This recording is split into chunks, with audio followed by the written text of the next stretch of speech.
20 de noviembre, jueves de la semana 33 del tiempo ordinario. Primera lectura tomada de Primera de Macabeos, capítulo 2, versículos del 15 al 29. En aquellos días, los enviados del rey Antíoco, encargados de hacer apostatar a los israelitas, llegaron a la ciudad de Modín para obligarlos a sacrificar a los ídolos. Muchos israelitas se les sometieron. En cambio, Matatías y sus hijos se les opusieron tenazmente. Los enviados del rey se dirigieron entonces a Matatías y le dijeron: «Tú eres un hombre ilustre y poderoso en esta ciudad y cuentas con el apoyo de tus hijos y de tus hermanos. Acércate pues, tú primero, y cumple la orden del rey como la han cumplido todas las naciones, los hombres de Judea y los que han quedado en Jerusalén. Así, tú y tus hijos serán contados entre los amigos del rey y serán recompensados con oro, plata y muchos regalos». Matatías les contestó con voz firme: «Aunque todas las naciones que forman los dominios del rey obedezcan sus órdenes y apostaten de la religión de sus padres, mis hijos, mis hermanos y yo nos mantendremos fieles a la alianza de nuestros padres. Dios nos libre de abandonar nuestra ley y nuestras costumbres. No obedeceremos las órdenes del rey ni ofreceremos sacrificio a los ídolos, porque así quebrantaríamos los mandamientos de nuestra ley y seguiríamos un camino equivocado». Apenas había acabado de hablar Matatías, un judío se adelantó a la vista de todos para ofrecer sacrificios a los ídolos en el altar, conforme al decreto del rey. Al verlo, Matatías se indignó, tembló de cólera y en un arrebato de ira santa corrió hasta el judío y lo degolló sobre el altar. Mató además al enviado del rey que obligaba a hacer sacrificios y destruyó el altar. En su celo por la ley, imitó lo que hizo Pinhas contra Zimri, el hijo de Salú. Luego empezó a gritar por la ciudad: «Todo aquel que sienta celo por la ley y quiera mantener la alianza, que me siga». Y dejando en la ciudad cuanto poseían, huyeron él y sus hijos a las montañas. Por entonces muchos judíos que buscaban la justicia y querían ser fieles a la ley, se fueron a vivir al desierto. Palabra de Dios. Salmo responsorial tomado del Salmo 49. Dios salva al que cumple su voluntad. Habla el Dios de los dioses, el Señor, y convoca a cuantos viven en la tierra. En Jerusalén, techado de hermosura, el Señor se ha manifestado. Congreguen ante mí a los que sellaron sobre el altar mi alianza. Es Dios quien va a juzgar, y el cielo mismo lo declara.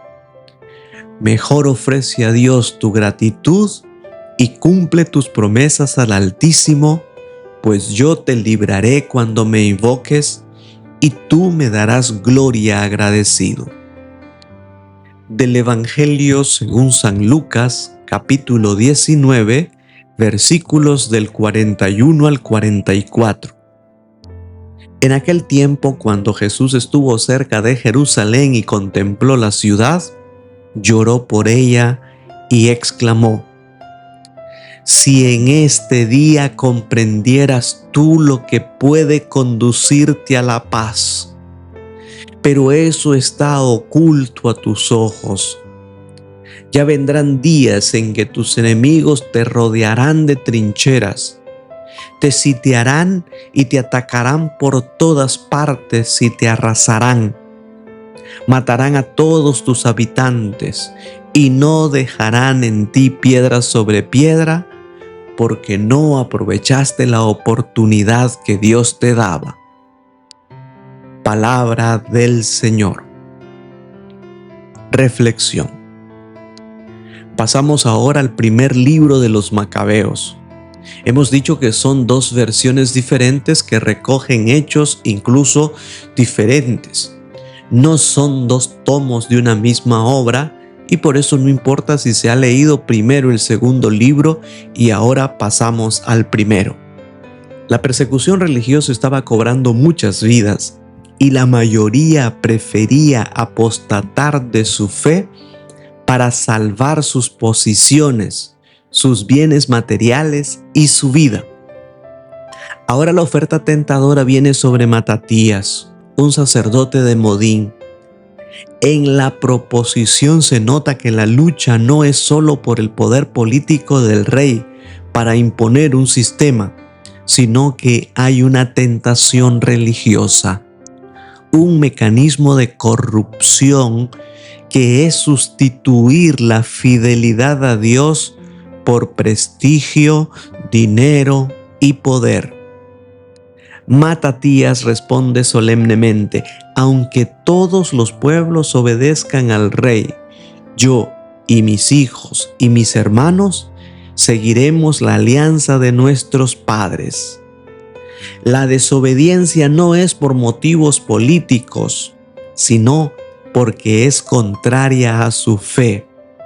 Es la disyuntiva entre obedecer a los hombres y obedecer a Dios. Matatías reacciona violentamente a la debilidad y servilismo de un compatriota que se adelanta a sacrificar a los ídolos del rey y lo mata en el altar. De ahí surge la llamada revuelta macabea o revolución macabea, ya que Matatías huye a los montes. Se le unen muchos hombres y comienza una lucha armada contra la persecución del rey. El uso de la violencia en la Biblia es doctrina superada por Cristo, quien vino a enseñar la no violencia y a sufrir el mal. Es de todos conocidos el martirio que durante siglos han sufrido los cristianos. No obstante, en este contexto, ante la ley injusta del rey Seleucida, vale recordar lo que nos enseña el Catecismo de la Iglesia Católica sobre la no obediencia a las leyes injustas. Conforme a Romanos 13:1, la Iglesia reconoce que toda autoridad legítima proviene de Dios en cuanto busca el bien común. Pero esa autoridad pierde legitimidad si traiciona el fin, o sea, la búsqueda del bien común. El numeral 1202 del Catecismo dice: la autoridad no se ejerce legítimamente si se aparta de su origen, que es Dios. Nadie puede mandar lo que es contrario a la dignidad de las personas y a la ley natural. Y el numeral 2242 dice: el ciudadano está obligado en conciencia a no seguir las prescripciones de las autoridades civiles cuando estos preceptos son contrarios a las exigencias del orden moral, a los derechos fundamentales de las personas o a las enseñanzas del Evangelio. Rehusar la obediencia a las autoridades cuando sus exigencias son contrarias a la recta conciencia es un deber. En casos extremos, el Catecismo de la Iglesia justifica el uso de la violencia. Menciona 3 casos específicos. Número 1, numeral 2243. Habla de la rebelión armada contra regímenes opresores totalitarios. Allí explica las condiciones. Número 2. En el numeral 2263 habla de la legítima defensa, incluso la muerte del agresor, cuando éste pone en peligro la vida del agredido. Y número 3, en el 2307 habla de la legítima defensa de los estados ante otro estado opresor. Obviamente, Matatías no es un ejemplo ordinario a seguir en su lucha armada. Es un ejemplo de lucha, pero los cristianos usamos las armas de la fe y la no violencia. Oremos por todos los cristianos perseguidos a causa de su fe y por razón de objeción de conciencia, por los médicos presionados por practicar abortos, eutanasias y otros males, por las fuerzas armadas que se les manda a cometer injusticia y a dar muerte a otros seres humanos. En los comentarios, déjanos nuestras oraciones por estas intenciones, tus aportes y lo que Dios te inspire en estas lecturas. Tus comentarios son un aporte importante a nuestra comunidad virtual. Que el Señor te conceda un feliz jueves eucarístico y la bendición de Dios Todopoderoso, Padre, Hijo y Espíritu Santo, descienda sobre ti y tu familia y te acompañe siempre. Bajo la protección de nuestra Madre, la Virgen Santísima, nos quedamos en la paz del Señor. Si te ha gustado este video, dele like, suscríbase para que pueda recibir nuestras próximas publicaciones y ayúdanos a compartir esta página. Recuerda que evangelizar es una expresión del amor. Viralicemos el bien. Dios te bendiga.